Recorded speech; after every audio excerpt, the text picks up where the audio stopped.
കോഴിക്കോട് കൂടരഞ്ഞിയിൽ കിണറ്റിൽ വീണ പുലിയെ പിടികൂടി. പുലിയെ നിലവിൽ താമരശ്ശേരി ഫോറസ്റ്റ് റേഞ്ച് ഓഫീസിലേക്ക് മാറ്റിയിട്ടുണ്ട്. മിഥില ബാലൻ വിവരങ്ങളുമായി ചേരുന്നു. മിഥില, ശരിക്കും അത് പുലിയാണോ വേറെ ഏതെങ്കിലും ജീവിയാണോ എന്നൊക്കെ സംശയം ആദ്യം ഉണ്ടായിരുന്നു.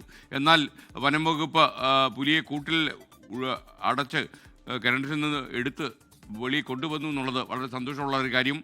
പുലിയുടെ മറ്റു വിവരങ്ങൾ.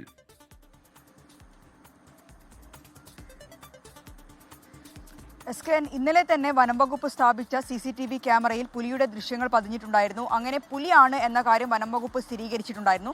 അത് പ്രകാരമാണ് ഈ കിണറ്റിൽ ഇന്നലെ കൂട് സ്ഥാപിക്കുന്ന ഉൾപ്പെടെയുള്ള നടപടിയിലേക്ക് പോയത്. വൈകുന്നേരത്തോടെ കൂട് സ്ഥാപിച്ചു, ഇരയെയും ഈ കൂട്ടിൽ വെച്ചു. അങ്ങനെ ഇന്ന് രാത്രി 12:30, ഇന്ന് പുലർച്ചെ 1 മണി ആ സമയത്താണ് പുലി ഈ കൂട്ടിൽ കുടുങ്ങിയത്. തുടർന്ന് 1 മണിക്കൂറോളം നീണ്ട പരിശ്രമത്തിനൊടുവിലാണ് ഈ പുലിയെ കിണറ്റിൽ നിന്നും, അത്യാവശ്യം നല്ല ആഴമുള്ള ഒരു കിണറാണ്, ആ കിണറ്റിൽ നിന്നും പുലിയെ പുറത്തെടുത്തിട്ടുള്ളത്. പിന്നീട് താമരശ്ശേരി റേഞ്ച് ഓഫീസിലേക്ക് എത്തിച്ചിട്ടുണ്ട്. കഴിഞ്ഞ ബുധനാഴ്ചയാണ് ഇത്തരത്തിൽ കിണറ്റിൽ ഒരു വന്യജീവി വീണു എന്ന, അല്ലെങ്കിൽ വന്യമൃഗം വീണു എന്ന ഒരു സംശയം നാട്ടുകാർ പറയുന്നത്, അവിടുത്തെ ഒരു ജീവനക്കാരൻ പറയുന്നത്. അങ്ങനെ നടത്തിയ പരിശോധനയിൽ ആദ്യഘട്ടങ്ങളിലൊന്നും തന്നെ ഒന്നും കണ്ടെത്താൻ കഴിഞ്ഞിട്ടുണ്ടായിരുന്നില്ല. ക്യാമറകൾ ഉൾപ്പെടെ സ്ഥാപിച്ചിട്ടുണ്ടായിരുന്നെങ്കിലും ഒന്നും കിണറ്റിൽ നിന്നും മറ്റ് ദൃശ്യങ്ങളോ മറ്റു കാര്യങ്ങളോ ഒന്നും ലഭിച്ചിട്ടുണ്ടായിരുന്നില്ല. പിന്നീട് ഈ കൂട്ടിൽ ഇവിടെ ഒരു കൂട് വെച്ചു, ആ കൂട്ടിൽ ഇറച്ചി വെച്ചിട്ടുണ്ടായിരുന്നു. ആ ഇറച്ചി ഈ മൃഗം ഭക്ഷിച്ചുപോയി. അതിന് പിന്നാലെയാണ് വനംവകുപ്പ് CCTV ക്യാമറകൾ ഇതിൽ സ്ഥാപിച്ചത്, കിണറ്റിൽ വെച്ചത്.